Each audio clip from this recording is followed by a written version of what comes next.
And good afternoon, everyone. Charles Moscowitz here, live at YouTube and subscribing platforms. Dooovid is here, a fellow YouTube host. We're doing this thing of ours every Thursday at around 1 p.m. Eastern Standard Time. We're doing it a little early today because I have Jordan Rich coming on at 2 o'clock. I'm really looking forward to that. He's a legendary Boston radio talk show host, and he just wrote a book about radio talk, which is absolutely important and fascinating, especially for someone like me who has been fascinated by talk radio going all the way back to the 1980s. So I'm kind of looking forward to talking to him. I'm a little intimidated. I'm a little awestruck. It's like, someone, an aspiring kid who wants to be a ball player talking to Carl Yastrzemski. I mean, it's, it's one of these things. But David, we usually talk about Jewish issues, Israel issues.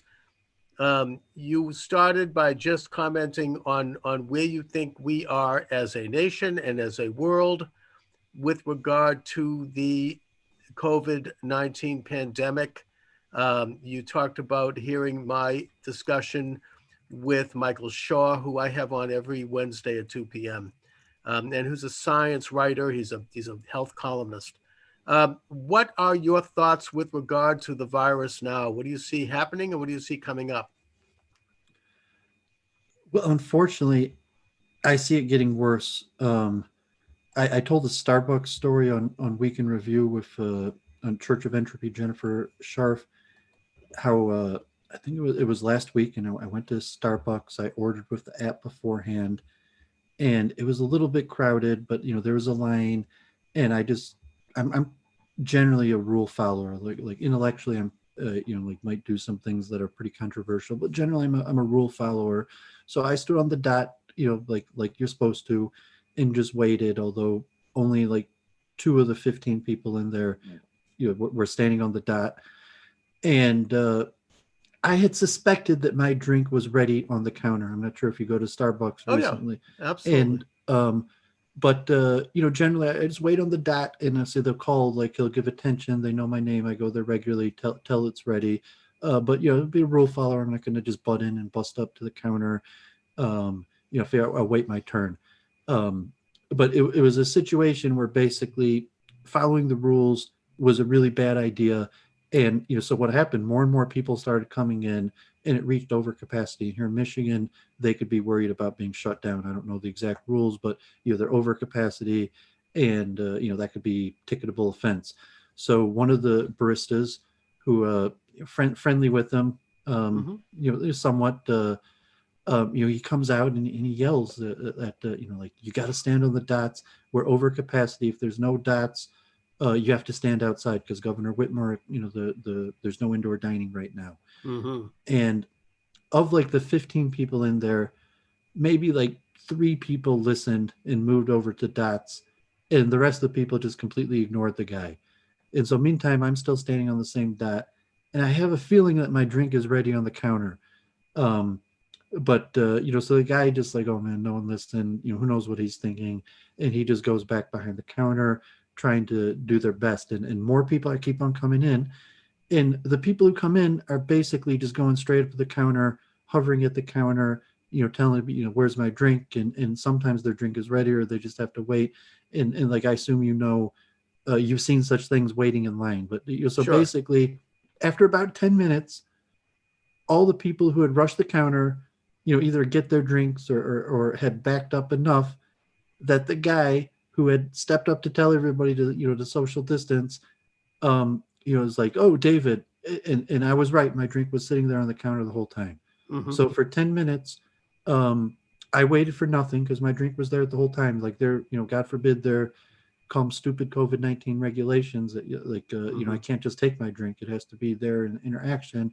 Right. And then um, I've been reading Edward Dutton's books on intelligence, and some things on expertise. And I honestly don't think that most Americans are even capable of social distancing, even if they had to save their life.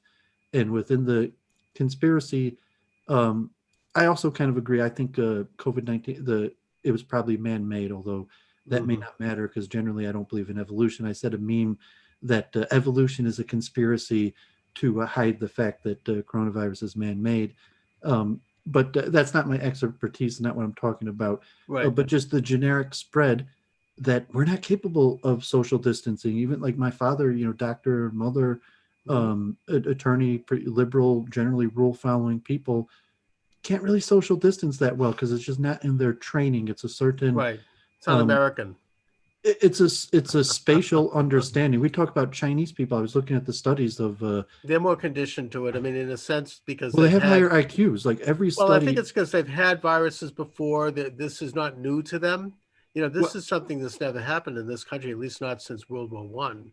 I mean, no one remembers what it was like to do this, and so it's a well, very new thing. we have some of the best epidemiology in America. We had the West Nile. Like I'm a civil engineer. I'm familiar with like just like you have fire evacuation plans for big enough facilities. You have to have viral epidemic safety plans, schools and stuff. So it's Right. not like we're completely unfamiliar. But I always make the point that Chinese people are factually higher IQ than Europeans and Americans. Like all the testing shows that Chinese people, I mean, there's different testing, but the testing generally shows that in China, the average IQ is around 105. And I'm not talking about the smart ones that become here in doctors. They're talking about poor farmers, that you take an average poor peasant farmer in China, and he has a higher IQ than your average European or American. And these testing have been known for decades. And it's also um, spatial, certain amount of spatial intelligence that the spatial intelligence testing on China show that Chinese people, and I know this as a chess player, because there are Chinese people that just destroy me at chess, a certain spatial reasoning, but it could be for like Howard Gardner. I'm sure you're familiar with his 7 types of intelligence, and he had a Hmm. kinesthetic um, version, one of the 7 intelligence, but some spatial awareness that it's difficult for Jews. I knew I was a gabbai to rabbis in various performance concert type things, that people are not spatially aware. It's not natural for people to move and reposition themselves in relation to other people. If you study martial arts or military intelligence or something like that, maybe. And thank God I did study martial arts. So I've had a little bit and did a lot of like, yoga and like the phenomena. Right. You have to As have I. recognize Yep. recognize the position of other people and adapt. So for me, it's pretty simple. You could just have a basic feeling of how far people are away from your part, Hmm. away from you, and readjust your position. And I think Chinese and Japanese people um, genetically have been proven to be better at this. And in America, it is saying like even in Michigan right now, we're at the worst point ever. This was last week. Now it's a little bit better. It was the worst ever. Nearing 200 deaths a day, almost 10,000 new infections, and people just can't figure out how to social distance. Everybody is still just hoarding the counter at Starbucks. And my perspective is that we can't change it. And even like outdoor minion, like I would say, the modern Orthodox people near me that I pray with probably demonstrate the best impulse control of Jews generally. I mean, you can have good impulse control among Jews, but I would say modern Orthodox Jews that try to be Orthodox Jews and highly educated and successful generally have the highest impulse control among Jews. And even modern Orthodox people have a pretty difficult time social distancing. Just like we don't need to be within 6, 8 feet. We could talk, because like we're Jews, we probably like if we were in public, one of us would, just like come up and like whisper Hmm. ears and like that's a Right. No, pretty I get it. Jewish social thing. But to say it's social distancing now, don't come up, don't keep the distance, and it's near impossible for Jews. You've seen Israel. Israel is now re-entering another 2-week lockdown. This is the third time that fourth time or something. That Israel's having an extended lockdown, Hmm. and so Israel's probably a model for what's going to happen in the West. And the coronavirus normally hits in November, December, January. This is the flu season, and we're indoors, and not barring any mutations or serious effects that could also happen that make it worse. Even if the vaccine works, my estimation is that the worst is ahead of us. Even if you want to, Okay. Joe Biden in his speech said that our darkest hours are ahead of us, and to me that seems perfectly logical without any conspiracy. We're indoors, it's cold, and people have not learned how to social distancing. All the election, the news media, like even my mother was probably doing. She's having a more difficult time now because the media and the leftists aren't giving her the um I guess um the signal, for some reason the virtue signal that the leftists had in the beginning to obey the rules, where now there's really no longer any virtue signal from the left. So people are just basically all for themselves, and at the end of the day, people are not capable of social distancing, and the virus is going to spread. And how deadly or whatever it's going to be, whether it's going to cause a million more deaths before, assuming the vaccine works. Even the Well, look, conservative I estimates want from to people who, interject on that, David. The first of all, you bring up a lot of very interesting questions about genetics versus culture versus, perception. And those are big debates. I tend to lean on the side of culture. I don't think genetics have much to do with it.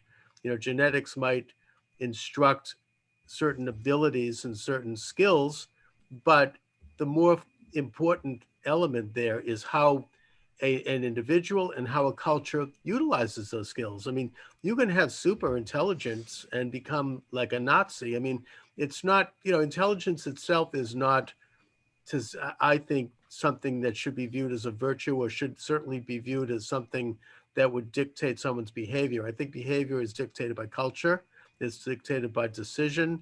Now, I just want to, I really feel the need before we go further on that to comment on your assertion that you think there's going to be millions of deaths. Now, you listened yesterday to my interview with Michael Shaw, who I have on every afternoon on Wednesday at 2 p.m. Eastern Time, and who's like a kind of a health expert. He's written thousands of columns over many years. And he pointed out that the reason why we have increased numbers in this country and possibly elsewhere is because of the nature of how we do the testing, which he says, and this has been acknowledged by the New York Times. They did a big article about this last summer, that they calibrated the testing in such a way that it magnifies the detection of COVID-19 in a person 3 times what would one would expect on average, which means that if you have the tiniest drop of COVID-19 in your system, something that's more than asymptomatic, is something that you'd never know, because we all carry viruses in our systems. Everyone does. Then that shows up as COVID-19, and it goes into the stats as COVID-19. So the numbers are inflated, according to Mike, and also hospitals. When someone dies in a hospital, if they even have a drop of COVID-19 in their system, the hospital has a financial incentive to report that as a COVID-19 death, when in fact they may have, and more likely had, died of more conventional issues like cancer or heart disease or something else, diabetes. And so I think that the numbers are inflated generally, and the numbers of deaths are inflated generally. And with this new surge, which I think pretty much got off the ground in starting in last September, there has not been an increase in the numbers of deaths. There may be an increase on the record, on the books, of the numbers of people who have the contagion, but the death rate has not increased. And the Centers for Disease Control published an article which was on the website. I don't know why this wasn't more reported in the media. It should have been. I have my suspicions in terms of why it wasn't. But this article showed that the death rate for COVID-19 is less than 1%. It's actually like a 0.5% until you reach the age of 80, in which case it goes up to maybe 2 or 3%. So the bottom line is that this is a terrible disease and people should protect themselves, but it is not this scourge that we are led to believe it is. It's not leading to mass deaths. As I just illustrated, at least that's my understanding. So I I think check the that, numbers every day. It's saying, like, as far as I know, we're at the highest daily death count in America. It's been right, like but as over I said, the 2,000 way, deaths a day for two Dovid, you weeks have now. to look. We're approaching 3,000. I get The it, but caseload is the highest ever. look at how they So, report this. I mean, As I just any said, I don't want to basic way go. of looking, Look, I don't want to go on a I accept all merry-go-round your with you. arguments as true, and Thank you. say that you're saying yes, the percentage has decreased, and a lot of the evidence shows that originally when the April uh, surge came, the death rate was about 2%, and now it's down to 0.5%. So if only 1 out of 4 Right. of the people, 25% people uh, are only dying now from the beginning because better medical treatment or knowledge or various things.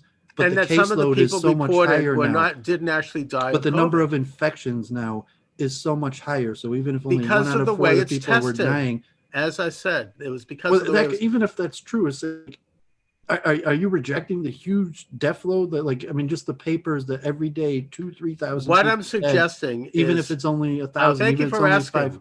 asking. What I'm suggesting is, as I said, the cause of death is apparently, and this has been reported by a lot of people, a lot of whistleblowers at hospitals, that it's not really necessarily because of COVID. It's because of regular things that people die from, like cancer Well, I agree with that. and I'm heart saying if you're disease. talking But if about, they have are even you a talking about people smidgen, that didn't have COVID at all no, I'm saying and that were they died? might. You're talking about people that had Thank you for comorbidities or other asking. things. You're talking I'm about people saying that that those people, people were infected by no, COVID, I'm and you're saying admitting that it. somebody who even has a tiny drop of COVID in their system, which is normal because we all carry viruses, if it is detected by these high caliber detection testing machines, then the death certificate, they put on the death certificate COVID when that wasn't the cause of death. That's all I'm saying. I'm not saying run outside now and, start to congregate. Nobody, I don't think we should. I don't.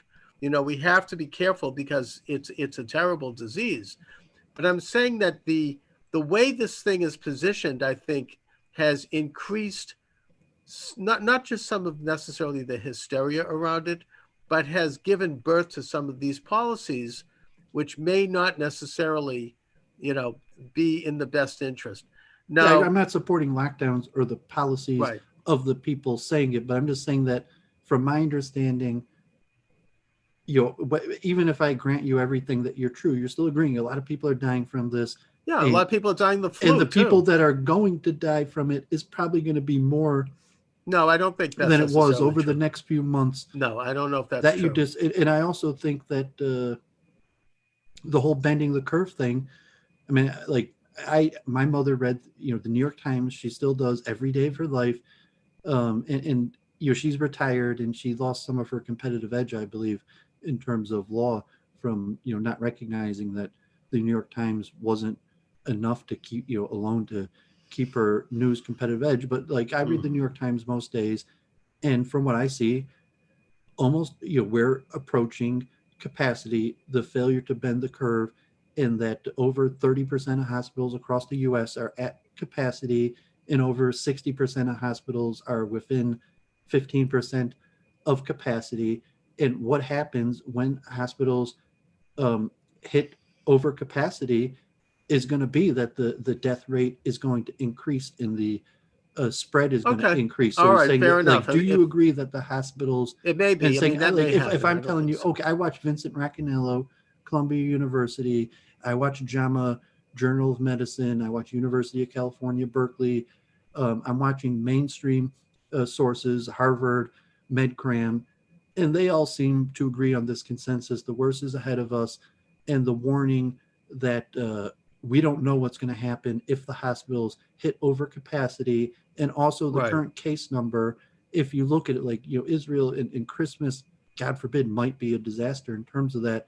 With the current caseload, Michigan right now is on a decline. We're down to like 3,000 cases a day, but still hovering at like 100 deaths a day from the Thanksgiving surge.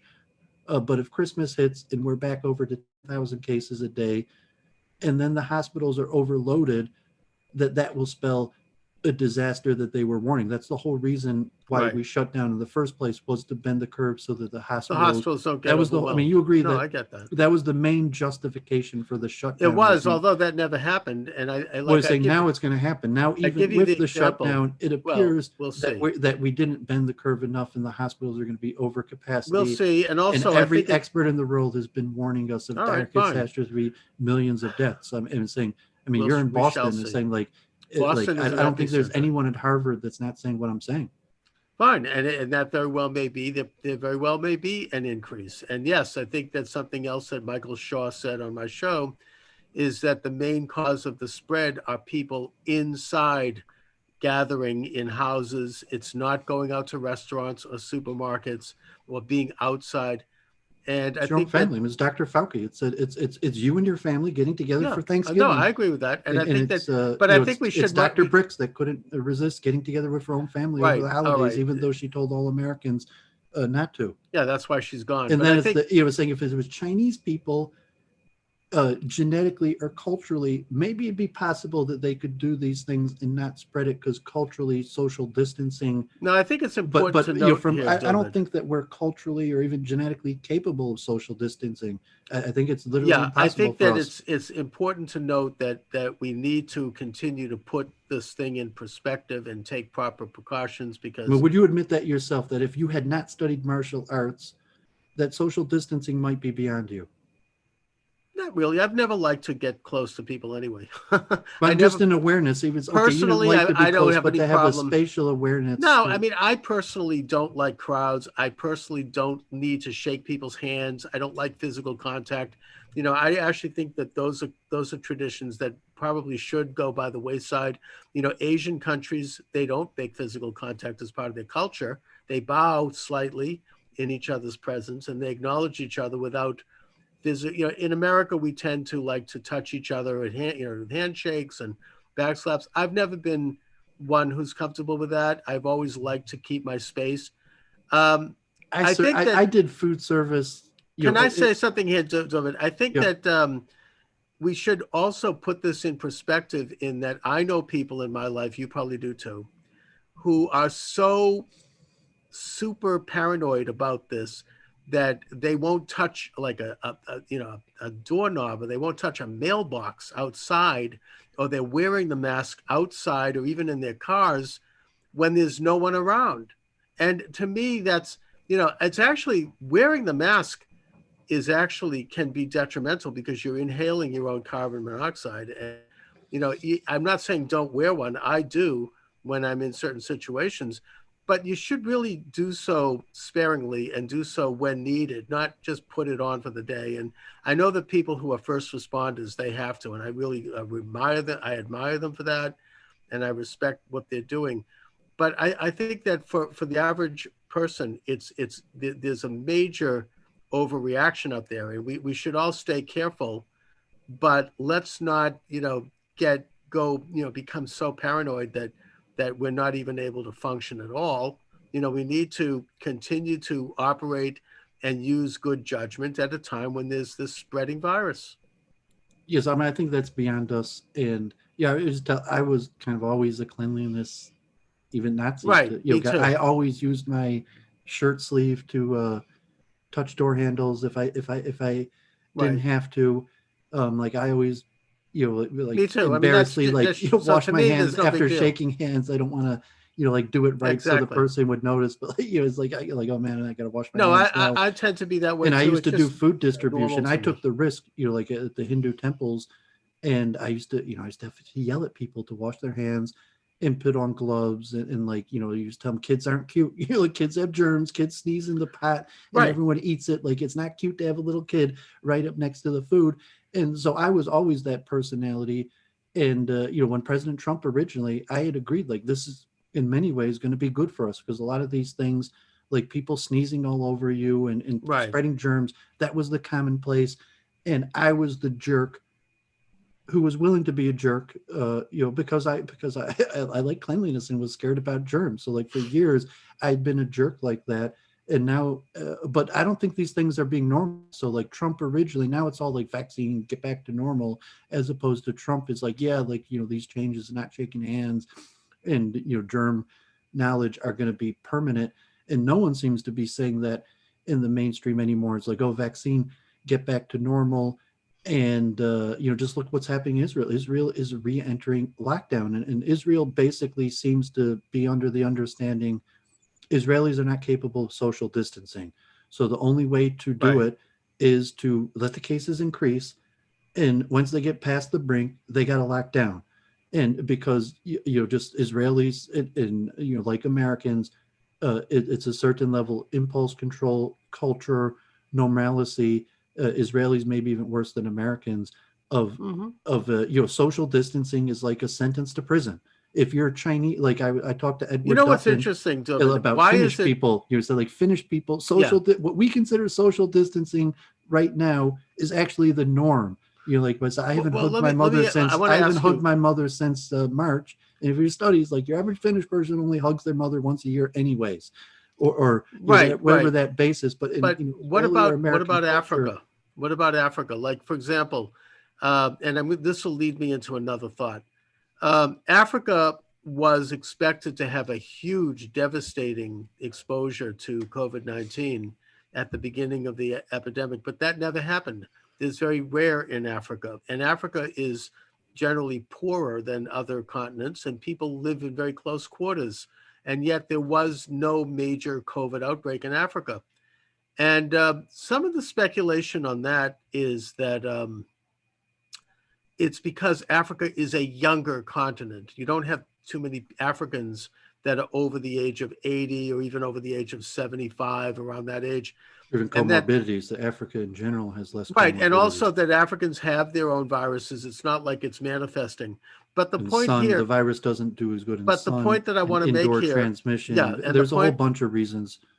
the point I want to make here, David, is that elderly people, particularly people in nursing homes, are the most vulnerable segment in our population, and they have also been the highest mortality in our population, which brings me to the issue of how it is that in certain states, in particularly New York, but also your own state, Governor Whitmer, and in California, you had governors basically contradict federal policy early on in the pandemic, like in April, and put COVID-19 active people from hospitals into nursing homes where they infected people and with how many thousands, if not tens of thousands of people would die. Now, to me, this is almost a genocidal policy. I don't know. They have never explained it. It It's just has never. stupidity and incompetence. Even No, it's in not Michigan, stupidity. all the You and best I are not experts. so stupid. You and I would know you don't put a COVID-19 active person in a nursing home. That's not stupidity. Any schmo on the street knows that you don't do that. This was a deliberate policy, and they have never explained, at least not adequately, why they were doing this. And it's interesting in Well, they did Pennsylvania. explain. Michigan, they explained because they wanted guaranteed placement in whatever reason of the situation with nursing homes. They were able to guarantee. They needed to make sure. I mean, this was the Michigan claim. They need to make sure that discharged COVID patients had a guaranteed place to So place they put them. them in nursing homes? That's That was, and hogwash. according to the governor's best defense, that was the only thing they could That's bull find or crap. do to guarantee That that is a they would. load of crap. It There were probably plenty of places they is. could have put I people. mean, to Here say in it's nefarious or Massachusetts, incompetence, I no, don't it's know. not incompetence. Here in Massachusetts, they have I think it is incompetence. no. They Personally, have housing in there might be some Massachusetts. nefarious level, No, there's. but I don't. it I'm leads not to saying I know what incompetent it people is. being in decision No, it's making. not incompetent. The governor of Michigan's not incompetent. She's She is very witty. incompetent. I'm saying when it comes to these medical things, And she why is probably it is that these incompetent. other blue state governors did this in Michigan? I'll give you an example. In Pennsylvania, the chief of the health, she removed her 95-year-old mother from a nursing home in advance. No, and this shows she knew damn well that this was going to be a disaster. I mean, to me, any school kid would know you just don't put somebody who's actively has this virus into a nursing home. That's insane, and I think it has genocidal overtones. There has never been. I mean, in Massachusetts, they didn't do this with one exception: the Holyoke Retirement Home for Veterans, which is responsible for a lot of the deaths in our state. But Yeah, I read about that. yeah, but Massachusetts has these housing areas for people who are homeless or people who are indigent, where they house them. And that's where they send people who have the COVID-19 virus. And that's where you have people who are experts and who are state employees who know how to handle them and keep them isolated. They didn't put them in nursing homes. This happened in New York, Pennsylvania, Michigan, and California, maybe some other states. But I think that there needs to be some kind of a reckoning for this, because this accounts for a very significant percentage. I think actually more than half of the numbers of deaths that have been recorded on COVID. And those are real COVID deaths. That's not, cooking the books to get more money. I mean, those are people who are vulnerable, and a moral society protects the most vulnerable. Yeah, so that's what I have to say on that.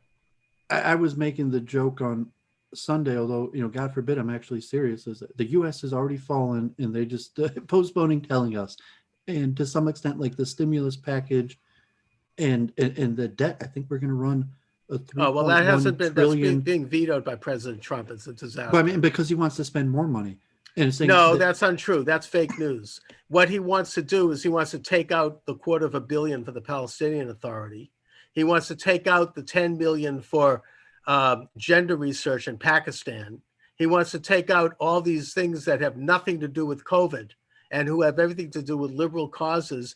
He wants to take out the $40 million that's going to the Kennedy Center when they're not even having any concerts. I read about that, but it's like generally, I'm not judging President Trump favorably on this. I mean, you might be able to. But that's why he's vetoing I think it. President Trump is just as willing to bankrupt America no, I reject that. as anybody else. No, I reject as the Democrats, and generally, this package just shows that this package everybody shows just that as long as you get to bankrupt America and give it to who we want to give to. How come he got up and he gave a speech, which by the way was censored by and blacked out by the mainstream media, where he exposed all of this corruption and this graft and this fraud that had been salted into that bill?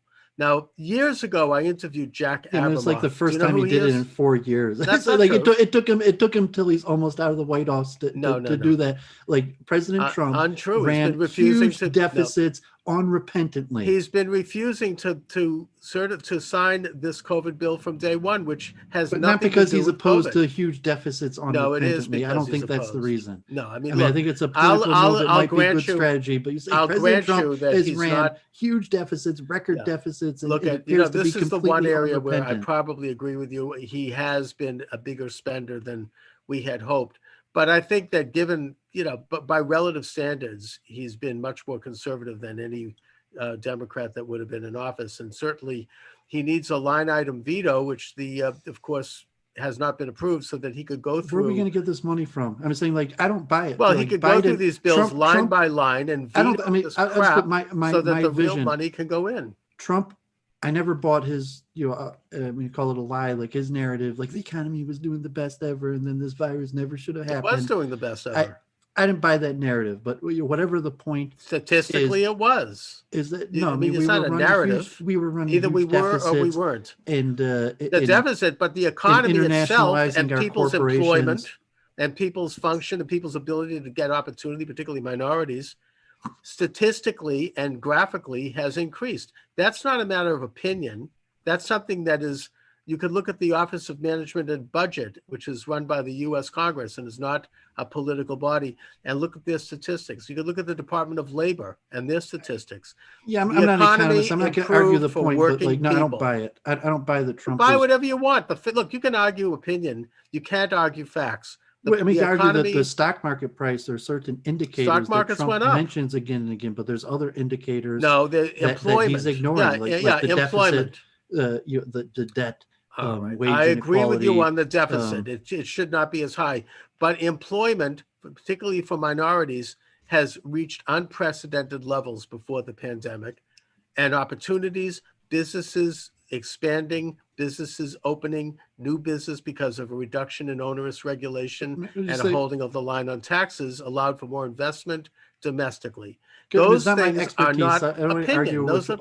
All right, thank you. But the view that Trump is bankrupting our country, and to the Maybe, but extent that less so. we are bankrupt, it's over. The country is Oh, that's officially a very bankrupt. We're never pessimistic. getting out of this bankruptcy.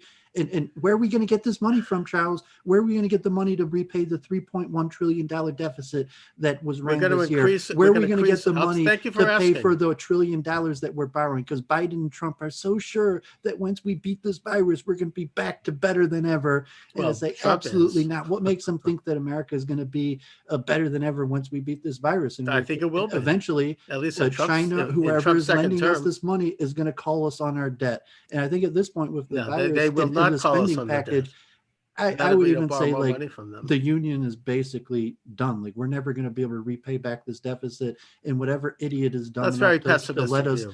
whatever idiot is dumb enough to let us borrow the money to put out this spending Well, package, Trump just we're not vetoed going to it. be able to repay it. Trump just vetoed it, so it's not. We're talking But about a he didn't theoretical. veto it for the right reason.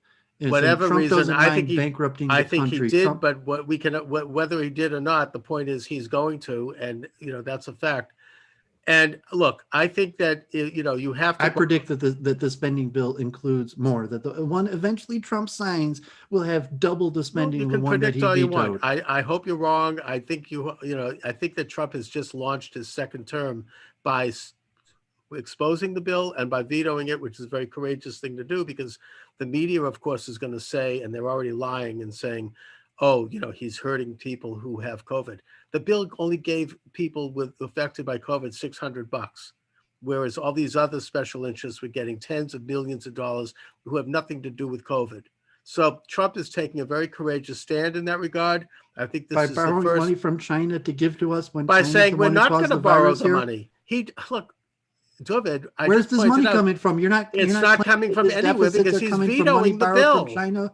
But Dooovid, he's he eventually is going to sign the bill in vetoing. the deficit. He's You going to think he accept is? We Trump shall is going see. to borrow this money from We China. Are shall you saying? see. Are you claiming that Well, Trump has a plan other than borrowing this money from we shall China? see what he Did you see borrows, about and the shekel? I mean, I didn't send you the paper, but Israel, the shekel is now 3 shekels to the dollar, and the Israeli Reserve Bank is buying up dollars to prevent its free fall. This is in okay, Israel. I don't know if you saw this news, but the that's dollar is interesting. in free fall in Israel, so much so that the Federal Reserve Well, of then Israel it's all the is more propping reason. up the dollar. And Fine, I'm it's all saying, the more reason why are that you he has to claiming on reject this any bill. circumstance, whatever President veto, whatever your opinion, that Trump has any other intention of the bill that he signs that this money will be We'll borrowed see from if he China? signs it. But when he Well, does, you're right. He if the bill probably that will he's be. willing to sign, does he intend? Where does he Yeah, intend on? He probably. intends on borrowing the money from China, right? Probably, but the point is, it'll be a pared down bill that only deals with the emergency, not this But I'm talking trillion about the dollars. essential problem. Is you agree that President Trump plans on borrowing this money from China? Yes, I think but I think it'll be a How minimal the hell is amount. that going to help the U.S. to Thank you for borrow money asking. from China in this situation? Because if we once we get through the virus and people who are in trouble get enough to paper over the problems until we get to the other side, then you have a resurgence of the economy and you have a paying of it back. And then You we're going have to to be able to borrow repay China our debt.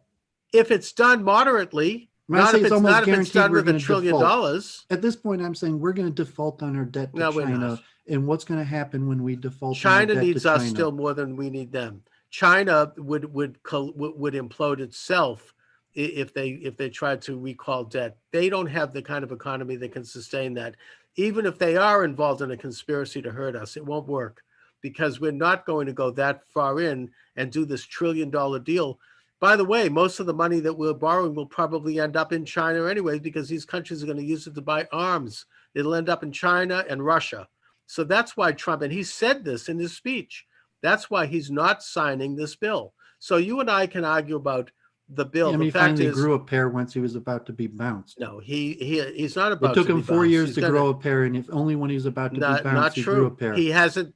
Not true. He's not. First of all, he's not going to be bounced, and secondly, he has not signed this kind of COVID bills from day one. And the Democrats keep putting one up there, and he's not signed these things. Yeah, I think he did once early in the term, and I criticize that. I think that was a mistake for him to do. But for the most part, given the opposition, he's been pretty conservative in this regard. And that if you borrow a moderate amount to get through the crisis, when the economy comes back, you have an increase in employment, which means an increase in taxes, and the taxes go to pay back the deficit. That's how it's always worked. Look, Dwight Eisenhower in 1958, in response to a short downswing, borrowed money, and it was pretty much paid back a year and a half later because it was only borrowed for very specifically targeted situations that needed to be helped. And once the situation went back to status quo ante, the deficit was paid back. So I'm not against deficits. I'm not against borrowing and deficit spending, but President Trump understands, and that speech he just delivered and other speeches throughout his presidency indicate that he knows that you have to borrow very carefully and you don't use the opportunity as a political football to pay off your friends, like people at the Kennedy Center and other people who have nothing to do with COVID. Let them get money from George Soros. What the hell do they need taxpayer money for? Anyway, but Dooovid, let's talk about something else. But okay, I'll make my last. You can have the last word. Is unfortunately, I think COVID's going to continue, but I think it's the debt and the deficit to China that's going to put the final nail. Okay, in which America. Is why we should limit I think that Trump, the Democrats, and Republicans is that all of them are going to willfully bankrupt and screw our country beyond repair, and it's not going to be a partisan thing. There's no better Republican or Democrat. They're all going to agree that we should just borrow as much money as possible and give it away, and it's going to be the final nail in the coffin of America, God forbid. And COVID-19. Okay, well, I hope you're wrong, Dooovid. You may be right. I don't think so. At least as of today, President Trump has gone on record as saying he is not going to sign the bill. So we'll see. Anyway, what else? What's going on? We're going to talk a little bit about Israel politics and what's happening there. Israel re-entering lockdown, vaccine. I saw more like Indonesia, even the terms of bankrupting America for these Israeli peace deals. Where there might be some greater reasoning, but now Trump is offering $2 billion, or Pompeo, to Indonesia to normalize ties, and it might continue, and it could be, like, God forbid, Adam Green is right. Jared Kushner does not give a crap. He will bankrupt America. He figures America's going down anyways. Oh, that's ridiculous. The last power to wield whatever power America has to. Well, if he bankrupts America, how does that help Israel? Israel will go down with it. I mean, if the big ship goes down, all the other purpose of it is the preparation for Israel to survive after America goes down. So it's saying, like, America. That is the most ridiculous thing I've ever heard. Why would Israel want America to go down? I mean, why they don't want America to go to? Israel is saying it's inevitable America is going to go down. It's preparing itself for a post-America age. And Jared Kushner, as the president's son, is also, he's on the side of Israel. He's preparing Israel ridiculous. For the post. He's a patriotic American. I reject that. Well, I don't know anything about him to say or not, but you're just looking at these deals. Well, I mean, to make it doesn't make sense to me that these deals are not between Israel and those nations. These deals are between America and those nations, and basically have nothing to do with Israel. Yes, it does. They normalize relations. That is, but they're not normalizing it due to doesn't matter two why. Countries. They're normalizing it to a good. Third party and what the third party is doing. The United States is operating as a diplomatic go-between, making deals. I think that's great. I think that's something that has never been done before. It's not been done. I mean, this goes back to since Harry Truman was the last president to help with such deals. No, it's that's diplomacy. Why not? Why shouldn't the United States help Israel to normalize relations and at the same time improve our position with these nations by helping them? I mean, that's diplomacy. That's ending war. That's reducing conflict. I mean, I don't see. Well, I agree with that on that end, but I don't think that's. I mean, because I don't think that's what's going to happen. You're going to weave some nutty conspiracy theory in there from Adam Green about Zionists. Israel is operating in its interest. The United States is operating in its. And I just don't think that. I think this is all a very positive development. Israel, for example, the United States worked out a deal with Morocco so that they would recognize Israel. I think they already had recognized Israel, but they normalized relations. And at the same time, the United States recognized Morocco's control over what had been formerly Spanish Sahara, which is a big strip of desert just south of Morocco on the Atlantic coast, and where there had been both radical Marxist terrorists, the Polisario movement, and also threats from the Tuareg tribes and Boko Haram. So, to my way of thinking, it's probably a good idea for Morocco to stabilize that region and recognize Morocco as the sovereign in that region. To me, these things are all positive developments. This is a win-win for all sides. I mean, it's a win for Morocco, it's a win for Israel, and it's a win for the United States. I mean, I said last week, saying like, I don't believe Netanyahu is actually the prime minister of Israel. I think he's some sort of puppet. If a CIA puppet is the most Let's likely, not go over that. These are nutty, but crackpot, tin hat conspiracy it's saying that theories. Israel just called another election, Fine. and know that they're not going to be able to get rid of Netanyahu. You know that no matter what, Netanyahu is going to be prime minister next term. If the people does not don't matter like what him, he'll any go. Israeli tries to do. Netanyahu is still going to be just like because Morocco. He has popularity. There's a king of Morocco because he's sustained by external forces, no, not he's his sustained by a very just strong like Netanyahu, following. And that's what this is about. You say Netanyahu does not represent Israel. He's still going to be prime minister. He represents his following. But what about the election? How is it possible that Netanyahu somehow, after 4 elections, because he's got following, prime minister? No, because he's got international support. No, it's because he's got Israeli following. That's not true. They do polls in Israel. Netanyahu and his free market approach and his various policies are very that's what you're popular. Saying. That's not Israel. That's foreign. No, it's American Israelis. Intervention. Israel was set up as a socialist country, Charles. Yeah, you are a foreign interventionist trying to change Israel by propping up Netanyahu as a dictator Israel, in Israel. Israel in 1948, Israel was a socialist country. You're right. But in 1949, the first prime minister of Israel, David Ben-Gurion, he made it clear that he was going to tilt away from socialism, and he tilted toward the United States.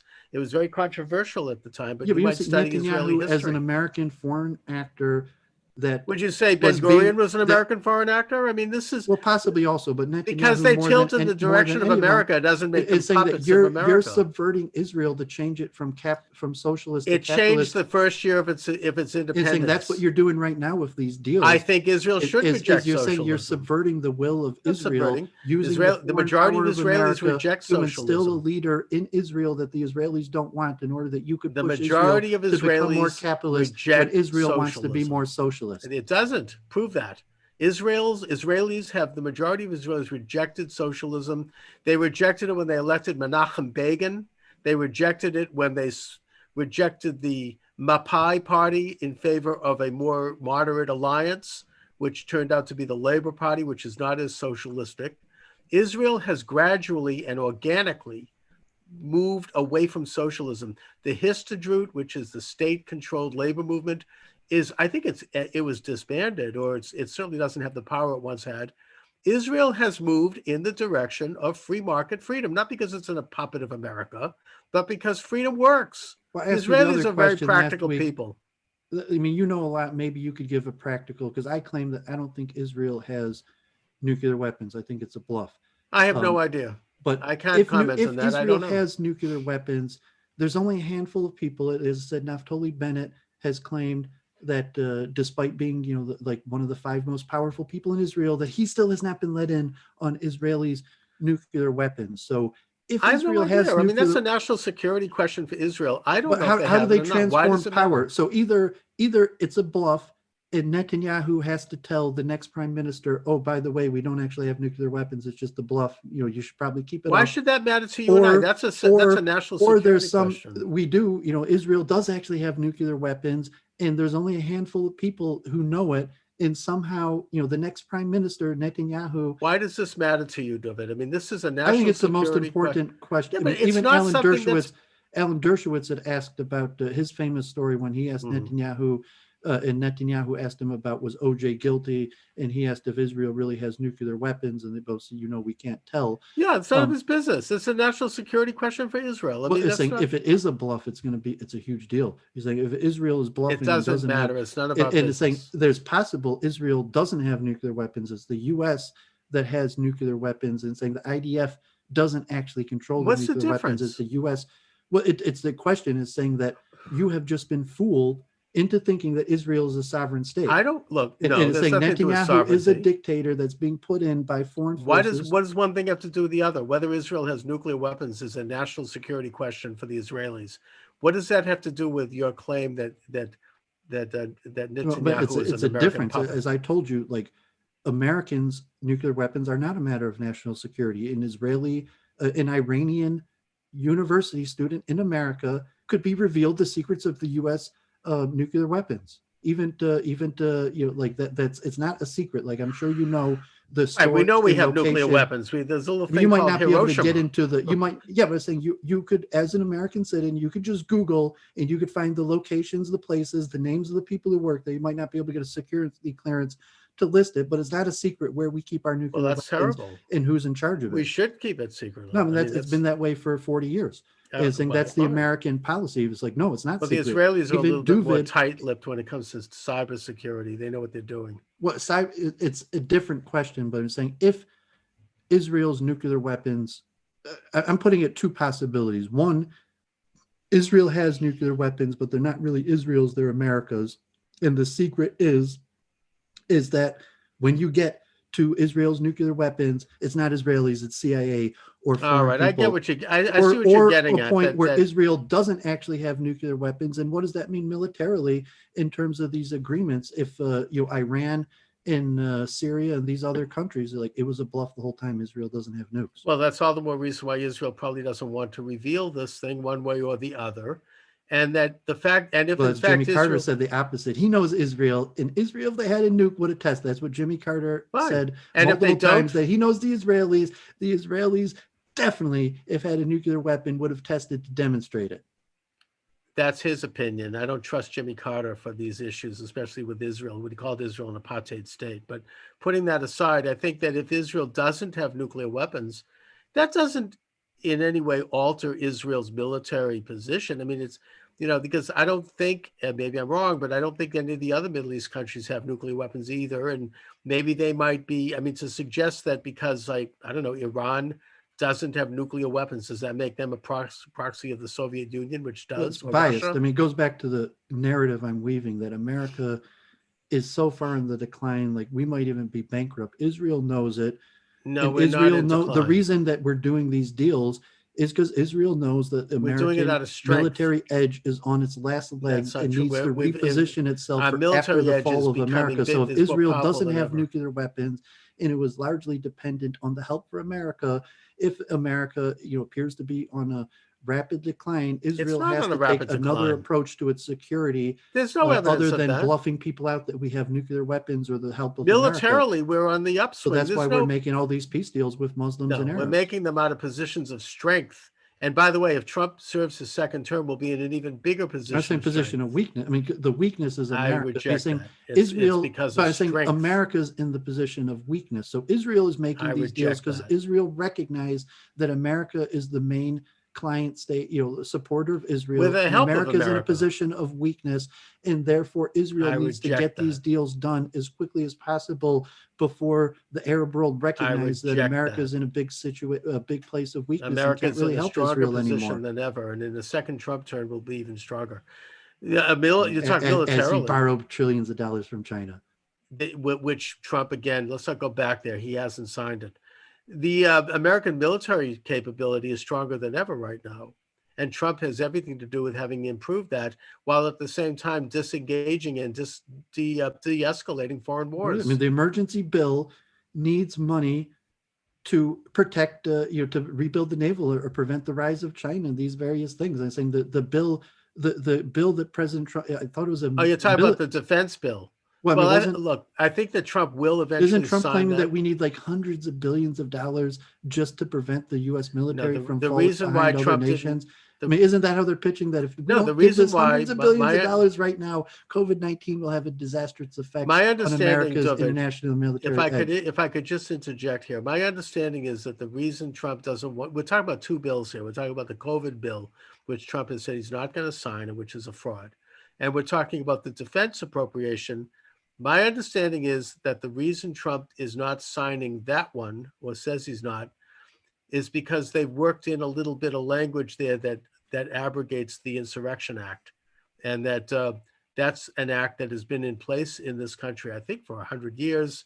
And it means that the President of the United States cannot assume emergency powers in the case of a foreign nation Yeah, I read that, but interfering I'm in the talking United about the States. basic that we're admitting, the Trump administration and Congress, that due to the COVID-19 situation, if we don't immediately allocate hundreds of billions of dollars, the U.S. will have disastrous effects to our global You mean military you're edge. talking about for the military bill? Well, I mean, I'm not talking about why President vetoed it, but I'm talking why we need it in the first place. And the claim is that we have to spend hundreds of billions of dollars immediately Well, and Trump due has to said he's not losing going a to sign possible that. edge. But he's not signing it due to a different reason. He agrees.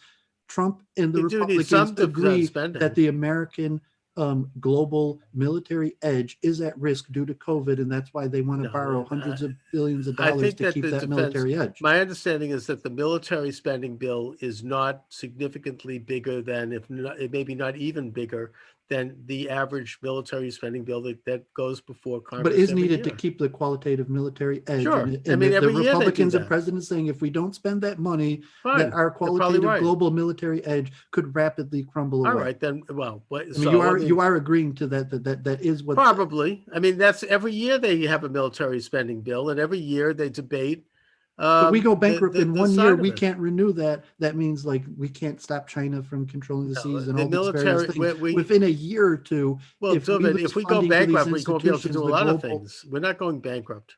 Well, I think that's part of the reason why these Israel deals is because we're going bankrupt and we We're know we not can't going do these things bankrupt here, anymore. That's why Dooovid. we're making That's deals with untrue. Morocco I and all reject these that. countries because we don't have the No, money to we're leverage doing it power. out of strength. We're not going bankrupt, for God's sakes. Anyway, Dooovid. Come on, it's like, come on, we're not doing this out of We are strength. not going bankrupt. That's all. We just ain't. Anyway, Dooovid, let's start wrapping it up. Any Christmas message? Christmas the message famous is Merry Nickelback. Christmas. I mean, Merry the Christmas I mean, to God all forbid of the our Kabbalists listeners. said that the tuma of Christmas was so much that we can't even learn Torah tonight. Well, the Jewish tradition on Christmas is to kind of play funny games and to maybe help the homeless. And there's Operation Ezra, which Jews go out and they work soup kitchens and they try to do. you know anything about the do running good. of the Jews in ancient Rome? The claim, Yeah, they just make them run naked through the streets. but I mean that was terrible. that happened on Christmas and it was pre-Christian horrible, era. very anti-Semitic. The concept of Nittelmacher, the Jews believing that the solstice or December 25th is a bad omen for the Jews, actually predates Christianity. So we say Jews are superstitious, that Christmas is bad for us, that we had these superstitions from Roman pre-Christian times. I think that those might have been more Roman pagan superstitions, but yes, But they did have some sort of running the Jew ceremony that the happened medieval on Christmas. Vatican was humiliated Jews every year by making them run through the streets naked, and they'd whip them, and it was a tremendously anti-Semitic thing. I mean, there's some claim that wasn't instituted by the church, that was a Roman custom that happened on the day before Christmas or Jesus even came. Could have been. Well, before Jesus, I don't think there were too many Jews in Rome. What are you talking about? Cicero claims that, Cicero's later. The statistics show that when Rome had 1 million people, that over 50,000 residents were were Jews. About that. I mean, maybe the Jews went to Rome at the time that Hyrcanus was brought to, or Aristobulus was brought to Rome in chains. Well, Caesar was we took the size of Caesar's, and that was already like 40 BC that we took the size of Caesar. Right, that's right. So that might have been the beginning of the Jewish diaspora throughout the Roman Empire, and there was evidence that there were Jews. Herod was trained in the Royal Roman Academy. Well, yeah, and I think he was Rome, and he was there was a significant amount of Jews in the Royal Roman Academy, and from my understanding, at in the era of Jesus Christ, that 5% of Rome was Jews. That's interesting. I know that there were Jews in the Rhine Valley that were settled there as part of a kind of a population movement agenda on the part of the Romans. The Romans tended to shift people around the empire, and so you had Jewish settlements in the Rhine Valley. I think certainly in Roman times. I don't know how far back it goes, but it's an interesting history. As far as Christmas goes, my comment is Merry Christmas to all of not only our Christian listeners, but let's remember that Christmas is an American holiday. It was declared by executive order by President Ulysses S. Grant in 1870 to be an American holiday. And I honor that as a Jew, not for religious reasons, of course, but I honor it because not only do I honor America's Christian traditions, but I honor the ministry of Jesus. I don't mind celebrating his birthday because if it hadn't been for Jesus, we may not have an America today. He brought the Torah, his ministry, brought the ethics and morals of Sinai to the world in basically what is a form of Judaism. You might even say it's Reform Judaism. And by doing so, he accomplished something that the Jewish people otherwise could not or did not accomplish. And that was to bring the morals and ethics of the Torah and the rules and regulations of the universe to a large segment of mankind. I believe that the ultimate flowering of that movement was the creation of the United States. So, for that reason, I am very happy to honor Jesus on what has been deemed his birthday as an American, not as a, not because I believe that Jesus, the Christology piece, that's a Christian matter. But as a Jew, I honor his ministry because I believe it was a Jewish ministry. He was a Jew. Even if he was an apostate Jew, he was a Jew. And he brought Jewish ethics and morals to the world. What say you, David? Yeah, I like to call the Jesus principle the concept of suffering on behalf of other people to help out the world. It's okay, like my problems, things are relatively pretty good for me. I mean, like I wish I had a wife and family or the things to worry about, but like relatively, I'm not complaining.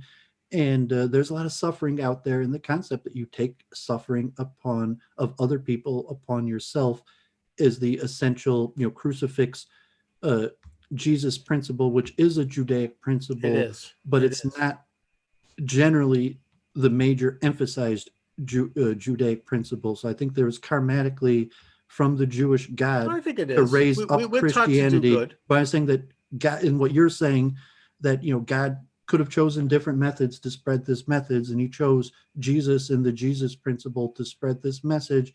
And it's probably because this Jewish principle of suffering on behalf of humanity is not emphasized as much as it should. And that's why Christmas has that general holiday spirit of caring for the poor, being nice to one another, Right. and the acceptance of suffering. Like I was talking about social distancing, and it's somewhat, I mean, it's actually a physical perception of space like martial arts, but on a heart level, it's about caring about others in my space, that even the space that I'm standing, I'm willing to cede the space that I have for other people to protect their health. And even that is somewhat of this compassionate Jesus principle, which in theory is the essential representation of the Judeo God of mercy, compassion, caring about the poor, caring about the widow, and in the weak. Although obviously the conception of reward and punishment in the material world comes out in a much harsher way. So generally, um, I don't really accept Christianity as a religion, but I do support and believe, and so say the Jesus principle. And I think, unfortunately, I agree. this Jesus principle is clearly Judaic in origin. However, it's one of the more negated factors in Jewish It is. Israeli practice of the this concept of even revenge versus turning the other cheek, or these various things that Well, we there's have a a little lot of difference Jewish on that. principle in it, but the concept of this of just take the insult, just suffer, like suffer for the benefit of humanity. That there is a Jewish instinct, um, like in the ancient times, that Jews don't believe Jesus is the Messiah because we expected Messiah to conquer the Romans and overturn our enemies and to restore us to our former glorious status. We didn't expect Mm-hmm. Jesus to suffer for other people, even though there's clearly verses and parts of that within the Judaic tradition. Right. And maybe the Lubavitch Rebbe um, had a pretty good equal. Even the Lubavitch, I told Adam Green even that the Lubavitch Rebbe is probably the best modern day example you could think of Jesus. in that sense because of the I Messianic think a lot order. of Jews It are, wasn't and about it's like part of arming and Judaism. peace deals. It was about alleviating suffering. Yeah, And the Lubavitch absolutely. Rebbe saying, I will take other people's suffering upon myself to help reduce their suffering. And I think the Jewish people have had a long history of that, as do Christians. And I might say that we shouldn't be so maybe Eurocentric or Judeo-Christian centric in that you might find these same traditions in different Eastern philosophies and animist philosophies as well. And You will. You'll find more thriving examples of Christianity outside the West than in the I'm West not. today. I'm talking about non-Christian Eastern societies. I'm talking about. I think Islam has an element of this. I mean, sub-Saharan African societies have this. It's not unique to Christians and Jews. That's all I'm saying. But yes, it was a major portion of the ministry of Jesus, and it did derive from prophets and from Jewish tradition, and I honor that. I want to just say one more thing though about why I honor Jesus, and this is something that I think Jesus inspires all of us in this action, and that is that when Jesus stood up alone in front of Pontius Pilate, who was representing the Roman Empire, the most powerful secular force on the planet, the largest physical empire that man had ever known up until that point. And when Pontius Pilate said to him, "Who do you answer to?" And Jesus responded by saying, "I answer to a higher authority," kind of like Hebrew national, right? "I answer to a higher authority." He was rejecting the secular power of the state to control him. He was saying that I stand before God, not before the state. I'm answerable to heaven. I'm answerable to a greater power than anything that could be wielded on earth. And he was, of course, crucified within an hour after making that statement. And it was a very subversive statement as viewed by the Romans, and it was to what Romans saw as their authority over the world. But it has inspired people of all faiths ever since, because we as individuals can stand up to the secular state because we do answer to a higher authority ultimately. We answer to the great sovereign God because as citizens, as people, we have a limited sovereignty and we derive that sovereignty from God and not from the state. So anyway, on that note, Dooovid, I want to thank you for joining me as always. Yeah, but if you just let me Yeah, one final please. point of that. I mean, it says in Moses, but like the Jesus, is the most famous purveyor of the message to the world, this servant on the mount. And yeah, I talked about it with mostly Jehovah's Witness because they come to my door and talk to me. Um, but this essential counterintuitive concept of charity and being kind, that from an evolutionary material perspective, altruism and being kind to people is difficult to explain. And from a practical, logical perspective, unfortunately, it's logical to be mean to people. And it takes a special, It does. subtle understanding of God or even faith to say, even though the material realm tells me that I'm better off being selfish and not caring about others, that there's a pervading principle that if you take suffering upon yourself in order to make the world a better place, that there's an external godly factor, if you want to call it the Jesus principle, if you're a believing Jew, and it comes from the God of Moses, even though Moses says very harsh things. But yes, me and Charles both believe there is a God, and I'm going to be a nice guy, even if everything, I'm going to try to, even if everything tells me that it's better off to be mean, because I'm a believer, and that's the important holiday message. Yeah, Generally be good, be kind to each other, and even if it appears that being good and kind to each other just opens us up to more suffering, that there is some sort of spiritual force in the world that balances it in the favor of kindness. absolutely. Very well said, Dooovid. And thanks so much for joining me as always. Happy holidays. Looking forward to your 2 o'clock Same here. interview. Talk to you next week.